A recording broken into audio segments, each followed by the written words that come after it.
Assalamualaikum warahmatullahi wabarakatuh. Waalaikumsalam warahmatullahi wabarakatuh. Selamat siang teman-teman. Siang, Bu. Gimana nih udah siang hari? Siapa yang udah lemes? Tunjuk tangan. Saya. Hampir semuanya ya teman-teman. Nah, sebelum kita mulai lebih jauh, alangkah baiknya kita berdoa dulu. Berdoa menurut agama dan kepercayaan masing-masing. Berdoa dimulai.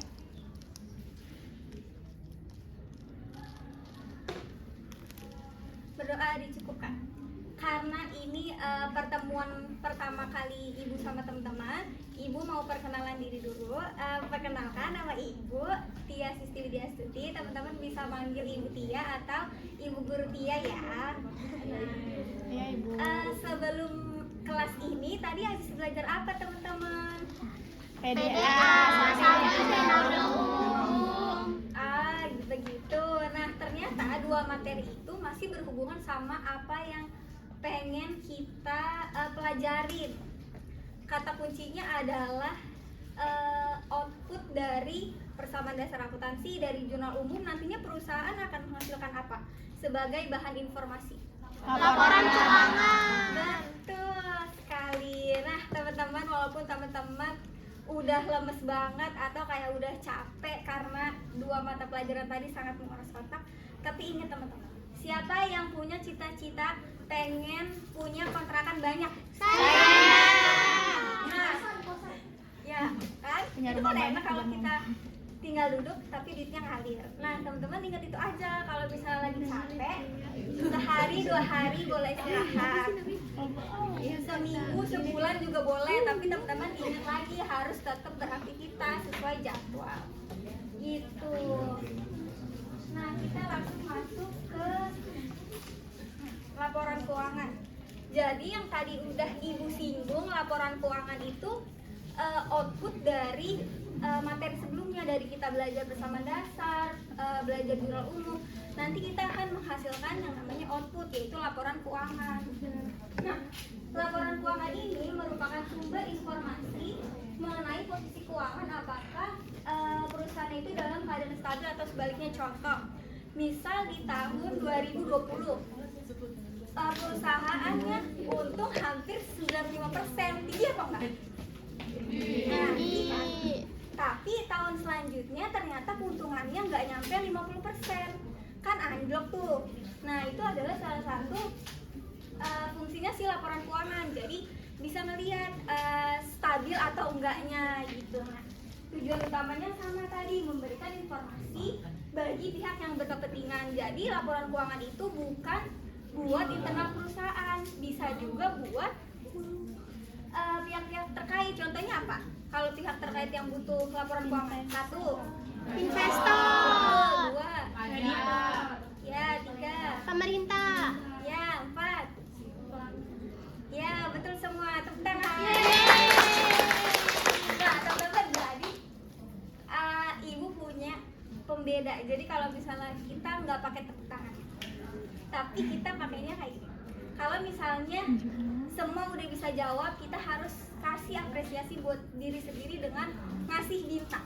Jadi contohnya kita kasih bintang untuk kita semua. Cring cring cring cring. Iya, Nah, ulang ya, ulang. Tadi pihak yang berkepentingan siapa aja?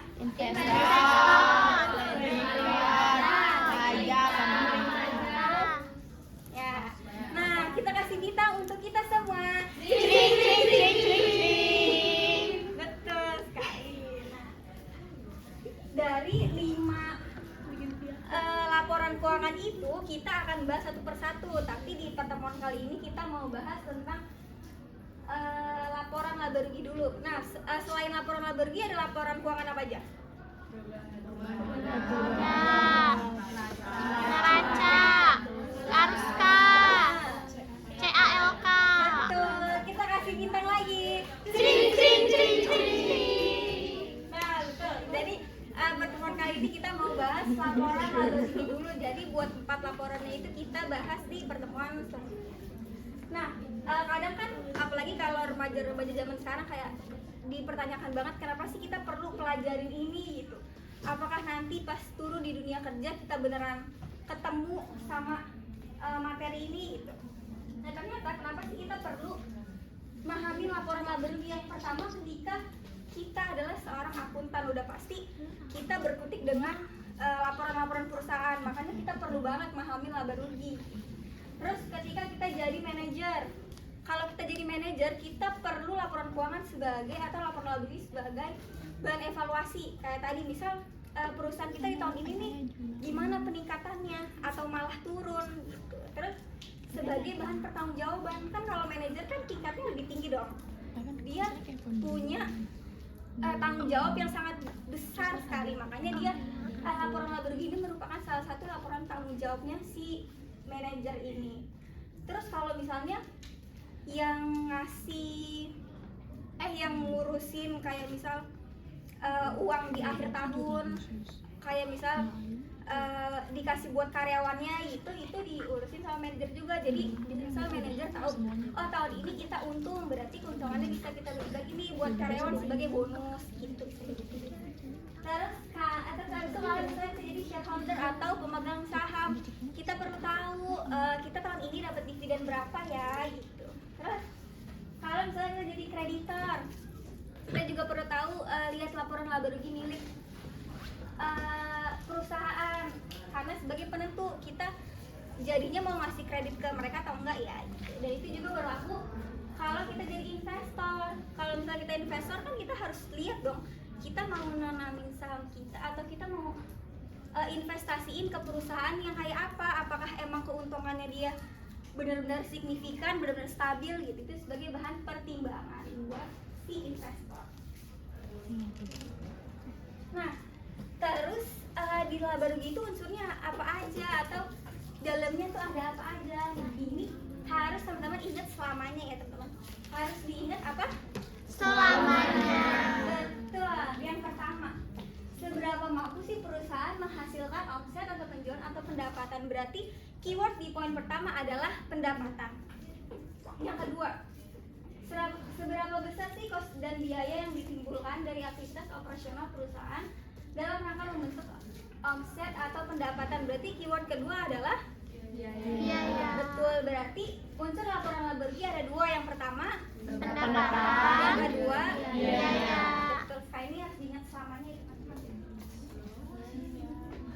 Nah, jadi setelah kita tahu kata kunci dan unsurnya, sebenarnya laporan laba rugi itu apa gitu. Jadi laporan laba rugi itu adalah laporan keuangan yang menyajikan informasi mengenai kinerja operasional perusahaan. Formatnya berarti tadi ada unsur pendapatan sama unsur bebannya. Nah nantinya ini kita bisa tahu kita dapat laba atau kita dapat rugi. Kalau misalnya pendapatan kita lebih besar dari yang dikeluarkan, berarti kita dapat Untung. ya, betul. Nah kalau kita rugi berarti pendapatannya lebih apa? Kecil.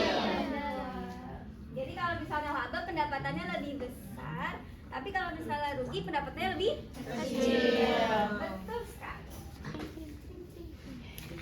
Nah, contoh ini adalah contoh paling simpel sedunia. Contohnya kita beli sepatu ya. Kita beli harganya 5.000. Terus ada ongkos kirim 25.000, total berapa? 500.000. Kita bosen dong, sepatunya masih itu lagi gitu. Kan kita remaja yang zaman now itu kayak ganti sepatu. Kita jual sepatunya 600.000. Kita dapat untung atau dapat rugi? Untung. Berapa?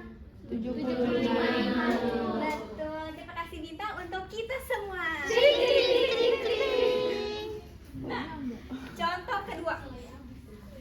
Kita beli sama 500.000, ongkos kirim 25.000, tapi kita jualnya 300.000 karena kayaknya udah agak gimana gitu sepatu. Berarti kita dapat untung atau dapat rugi? Rugi. Berapa? 225. Betul, kita kasih bintang lagi. Cering cering cering cering. Ini adalah contoh yang easy squeezy. Apa? Easy squeezy. Gampang kan? Tapi teman-teman, apakah di perusahaan yang sebenarnya contohnya akan seperti ini? Iya. Betul sekali. Nah, ini adalah format laporan laba bersih di perusahaan. Jadi di perusahaan itu ada dua bentuk laba bersihnya. Yang pertama single step atau bentuknya tuh langsung. Jadi lebih dikelompokkan. Tadi dua unsur laporan laba bersih apa? Pendapatan dan biaya. Nah, itu yang dikelompokin. Yang pertama nih, pendapatannya kita kelompokin dulu paling atas. Terus kan pendapatan jasa, bunga, sewa itu kita jumlah. Terus baru kita masukin unsur yang kedua apa? Biaya. Baru kita kelompokin lagi ya, beban gaji, listrik, air sampai bunga. Kita total.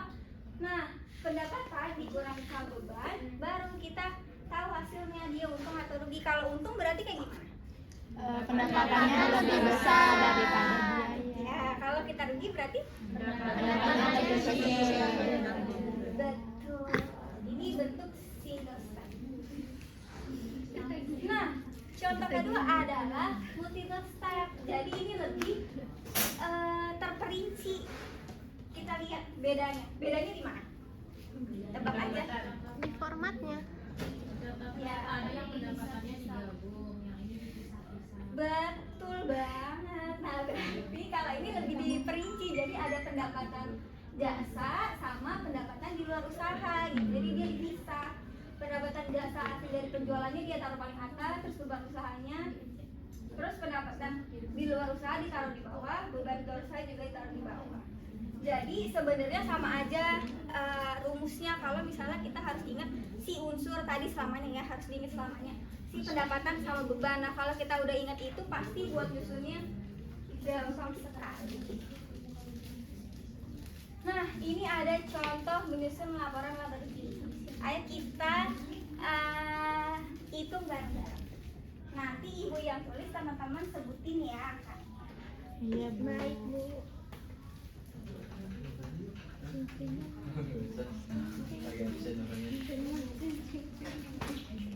Itu aja. Aduh, boleh gitu.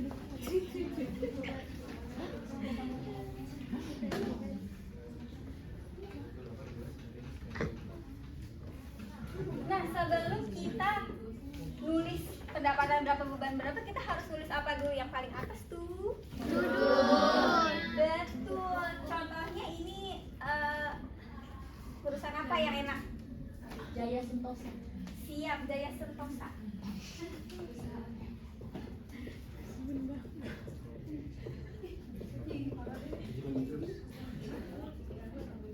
Nah, terus di kalimat kedua kita nulis apa? Keterangan laporan. Berarti apa nih yang mau kita tulis? Laporan laba bersih.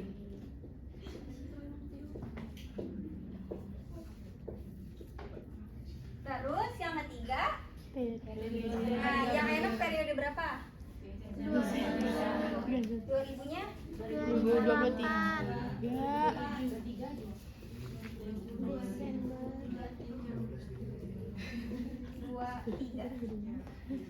Oke, karena kita udah nulis formatnya, baru kita masuk. Ingat yang selamanya tadi, unsur pertama apa? Pendapatan. Nah, teman-teman perlu diperhatiin, itu kan ada pendapatan diterima di muka. Setelah teman-teman belajar PDA, belajar jurnal umum, pendapatan diterima di muka itu apa sih? Hutang kita. Betul, kenapa masuknya ke akun hutang dan nomor akunnya 2? Padahal keterangannya pendapatan. Karena belum Biasanya kita biasanya. Betul sekali teman-teman. Nah, berarti kita masukin pendapatan yang mana dong? pendapatan jasa.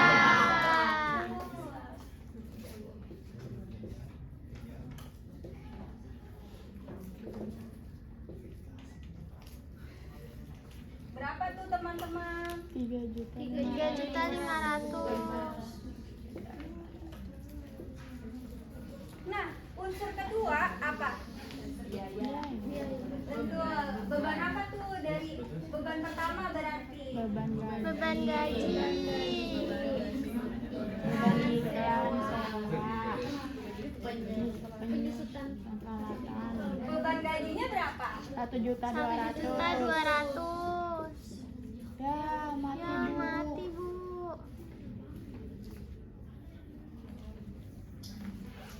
Nah, habis beban gaji Beban iklan berapa? 200.000.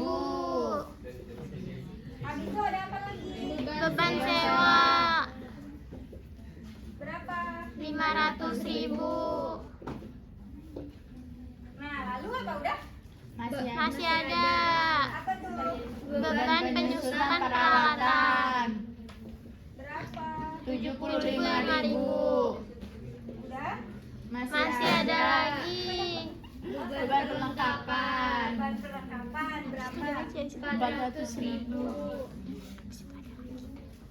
Ada lagi? ada Nah, berarti bebannya ini karena ada bermacam-macam, kita jumlah dulu. Berapa tuh totalnya? 375.000. Benar nggak? Benar. Berapa? 2.375.000.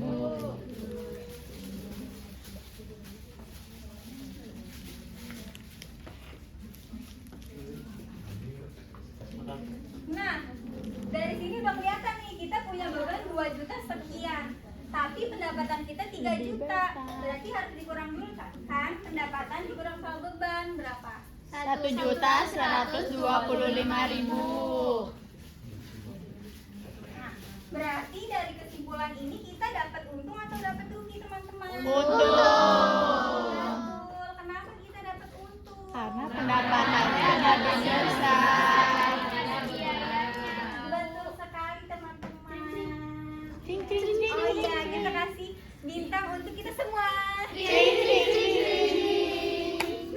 Ini teman-teman yang cowok emang nggak mau mengikuti gitu ya. Nanti besok-besok bikin lagi jargon untuk yang laki-laki ya. Nah, ini adalah jawabannya. Apakah jawaban kita benar? Benar. Kita kasih bintang lagi. Cing cing cing cing. Oke, nah ternyata laporan laba rugi itu sesimpel itu. Sangat easy squeezy. Sangat apa? Easy. Betul ya kan? Asal kita harus ingat unsurnya itu tadi unsurnya apa? Pendapatan biaya. Nah, kalau kita untung kayak gimana? Pendapatannya lebih besar dari biaya. Kalau kita rugi, Pendapatannya lebih kecil dari biaya. cakep. Ah, iya kita kasih bintang lagi. Nah, karena udah selesai materinya untuk mempertajam ilmu kita tentang laba rugi ini, kita harus main game. Game ini sangat seru. Oh iya, iya.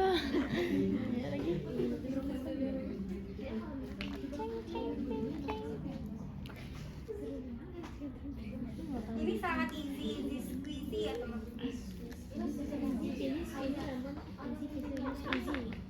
Nah, boleh. Iyalah ini game terseru sedunia. Silakan teman-teman. Yang nggak ngerjain nanti di apa tuh Bu? Ini ada yang mau foto nggak teman-teman?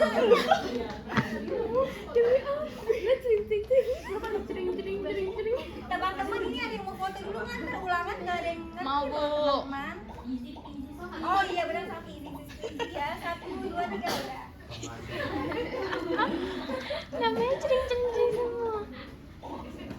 Sumpah tuh kalau yang Ya kan kita beda kita beda ya. 2 4 kali, 2 3 kali. Coba lihat namanya siapa nih? Ini gua. Ada berapa? Oh, nasi. Kasih bintang. Siapa nih yang belum join? Aku tuh gua nggak di spasi. Jadi tahu. Kalau gue tuh pintu kan tangannya cering-ceringnya tuh gue yang begini kalau yang tajam harusnya tajam nggak ada Mbak Ida Ada lagi yang mau join? Siap. punya Mari kan sini gue kerjain. Ini siapa? Mal. Mau joki gak? Oh. Kita mulai ya teman-teman. Ini sangat apa? Easy peasy squeezy. Betul sekali. Kita start ya teman-teman. 2, 3, Bu. Udah mulai belum kalau di HP? Udah.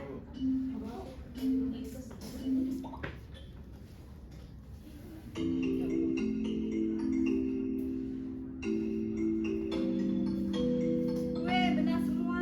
Iya sih. Kok kamu? Kamu di rumah juga nggak boleh. Enggak. Kenapa cring salah nih? Cring. Dasarnya udah ngaca.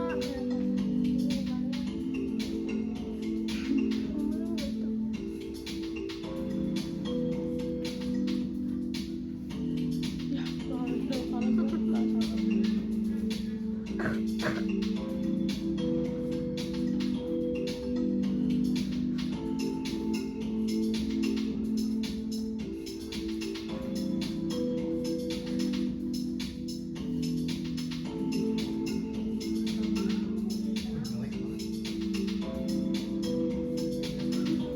Ayo, dikit lagi.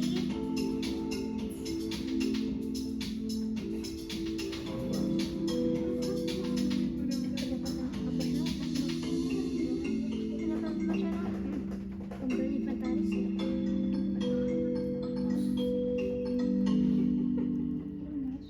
No kan sangat easy squeezy, makanya presentasi benernya lebih banyak daripada yang salah.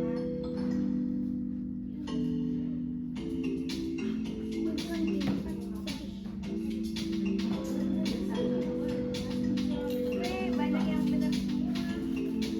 Itu siapa sih Maida Marika? Iya.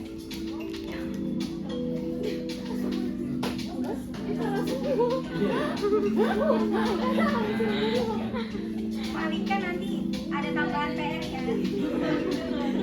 Iya, Marika tring. Udah semua kan? Kasih bintang. Ada yang belum.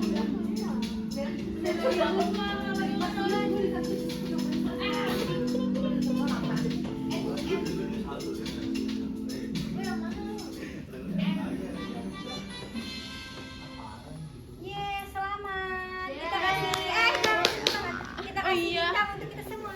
Tring. Terbuktikan soalnya sangat apa? Easy peasy squeezy. Teman-teman, karena kita udah ngebahas laporan laba rugi, apa itu laporan laba rugi, unsur yang harus diingat selamanya sampai teman-teman nanti sudah tua kakek nenek harus ingat unsur laporan laba rugi itu ya. Nah, apakah ada yang bertanya selama kita belajar tadi? Tidak ada. Nah, karena tidak ada yang bertanya, nanti ibu kasih tugas ya di LKPD. Nanti ibu share LKPD-nya ke teman-teman. Itu banyak bank soal yang sangat easy squeezy. Nah, oke. Karena sudah selesai kurang lebihnya, ibu mohon maaf. Nanti kita ketemu lagi di pekan depan. Wassalamualaikum warahmatullahi wabarakatuh. Waalaikumsalam warahmatullahi wabarakatuh. Nah, karena ini sebagai tambahan, karena teman-teman udah datang ke sekolah walaupun itu kewajiban, tapi kita harus mengapresiasi diri sendiri ya. Oleh karena Tring lagi. enggak. Nah, ibu ada selain cering nanti ini semuanya dapet ya nanti di otak.